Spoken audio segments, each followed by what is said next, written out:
Bonjour à toutes et à tous. Bonjour à toi. Il n'y a pas si longtemps que cela, j'étais une mouche. Je vais te raconter l'extraordinaire, l'insolite expérience de ma vie de mouche. Tu as du mal à m'imaginer en mouche. Je comprends. Je fus une petite mouche grise à l'âge de 32 ans, et ceci pendant un mois entier. Une mouche, à ma grande surprise, tu peux me croire, un insecte déconcerté, perdu dans son nouvel et inattendu environnement. Avant, il me paraît indispensable de te dévoiler, dans un premier temps, la désagréable personne que je fus avant ma transformation. Je n'en suis pas très fière. Tu peux en être persuadé. Toutefois, je vais te raconter cette période difficile pour moi. Je m'appelle Ange-Marie de Belmont. Je suis la fille de Belmont Jean-André, mon père, qui était ministre des Finances, et de ma mère Suzanne, talentueuse musicienne. Nous habitions la périphérie parisienne à Château-Lacombe, dans une immense demeure dressée dans un parc gigantesque. Très adroite dans mes études, j'avais obtenu une multitude de diplômes sous l'insistance de mon père, tu vois ce que je veux dire, qui voyait en moi un de ses futurs collaborateurs. Moi, ministre. Bon, dans ma jeunesse, n'ayant rien d'autre à faire que d'entasser les titres, j'avais réussi le diplôme européen en sciences de l'environnement. J'étais depuis un an intégrée à l'Union mondiale scientifique, étudiant les métamorphoses dans l'évolution du vivant sur notre planète. La tête dans les nuages, comme une montgolfière, j'étais persuadée d'être l'incontournable cartésienne pour résoudre tous les problèmes du monde. Jamais dans les mêmes chaussures, d'Airbus en Boeing, hier à Madrid, aujourd'hui à Paris, je courais d'une réunion à l'autre, avec toujours un épais dossier sous le bras. Les gens qui me servaient n'étaient que de lamentables crétins, pas efficaces et perpétuellement ennuyeux. Oh là là, j'étais vraiment désagréable. Mes parents ne comprenaient pas l'utilité de cette activité, une scientifique. Ils trouvaient cela inutile, salissant, puisque j'avais largement les moyens financiers pour vivre oisive ou simplement flâner dans les bureaux au ministère. Les soirs, notre chauffeur ramenait mon père à la maison dans une belle et grande voiture noire. Déjà, dans le hall, puis dans le salon et encore dans la salle à manger, mon père bavardait, blablabla, blablabla, transporté, enflammé par les potins de la bureaucratie. Il avait pris l'avion, déjeuné au large de Marseille avec le président, assisté à une assemblée. Pendant ce temps, Mariette, notre domestique, servait le repas et mon père continuait ses potins à table. Il était intarissable. De jeunes hommes fort beaux me courtisaient, mais rien ne m'atteignait, même pas leurs somptueux cadeaux.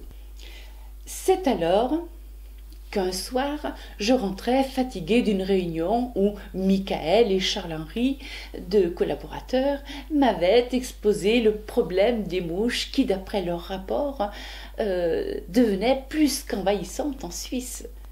Nous avions étudié ensemble les caractéristiques de l'intruse, ses statistiques et les malheureuses nuisances. J'avais rapporté un échantillon de l'insecte afin, je veux dire, la mouche, pour l'étudier dans notre laboratoire à Paris. Le deuxième plus grand institut dans le monde, prétendait mon père. Assise dans mon bureau, dans ma suite, je scrutais la curieuse, l'intéressante petite mouche dans sa boîte de plastique transparent lorsque... Alors, c'est toi l'élu?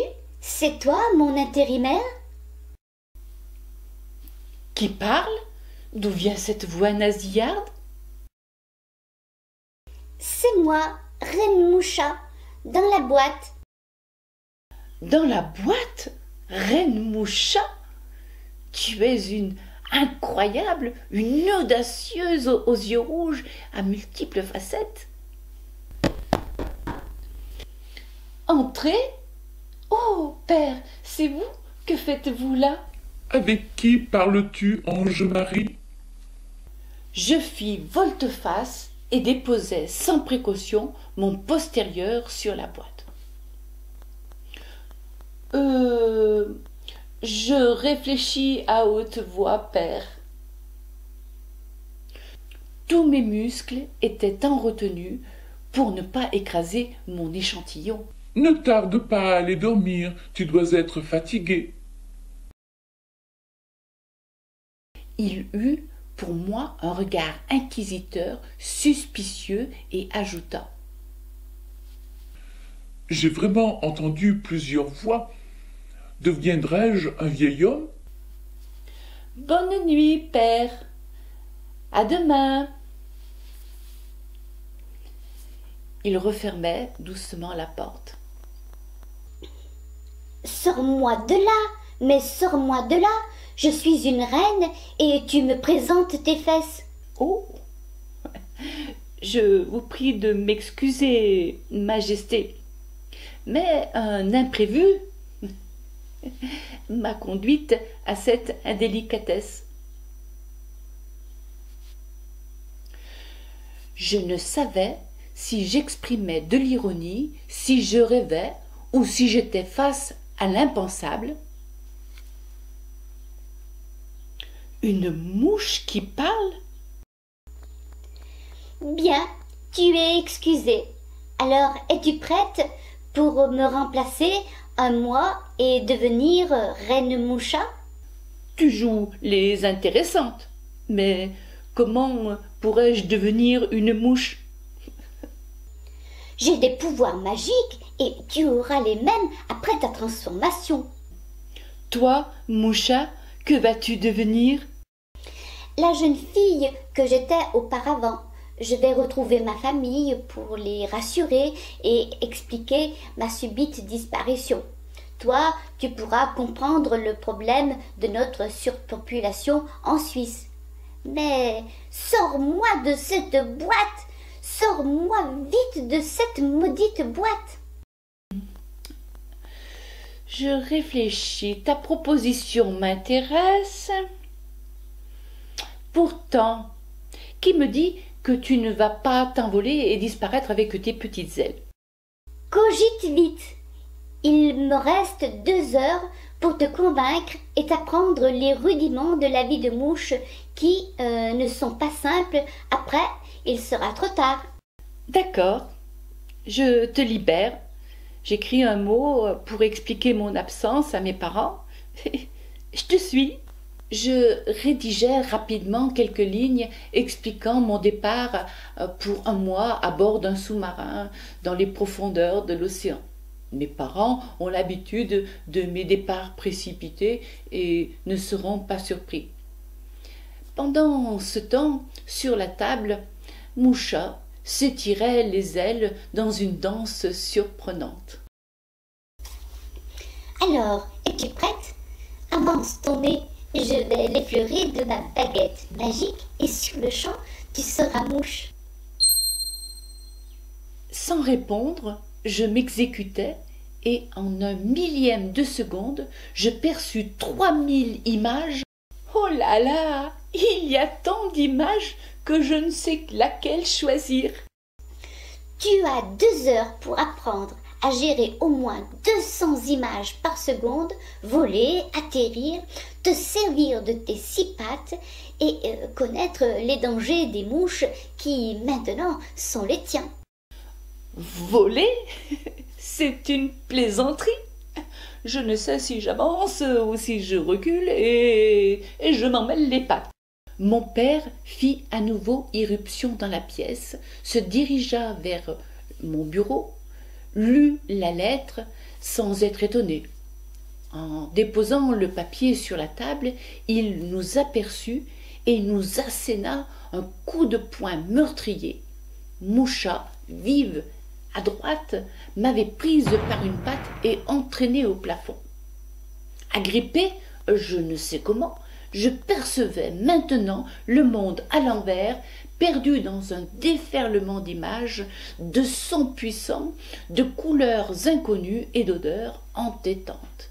Bref, une situation bien inconfortable et mon père venait de tenter de m'assassiner. Il faut que je demande à Mariette de pulvériser un insecticide ici. Nous sommes envahis par les mouches, disait mon père alors qu'il sortait de la pièce. Père, c'est moi, Ange-Marie. Inutile de lui parler. Il ne te comprend pas. Désormais, tu t'exprimes comme les mouches. Bzz, bzz. Il faut que nous quittions impérativement cette maison. Nous sommes en danger ici. Non, non, je ne bouge pas de là. Hors de question. Alors, tu vas mourir. Oh, oh, oh, oh, oh non, non, non. Bon, où va-t-on?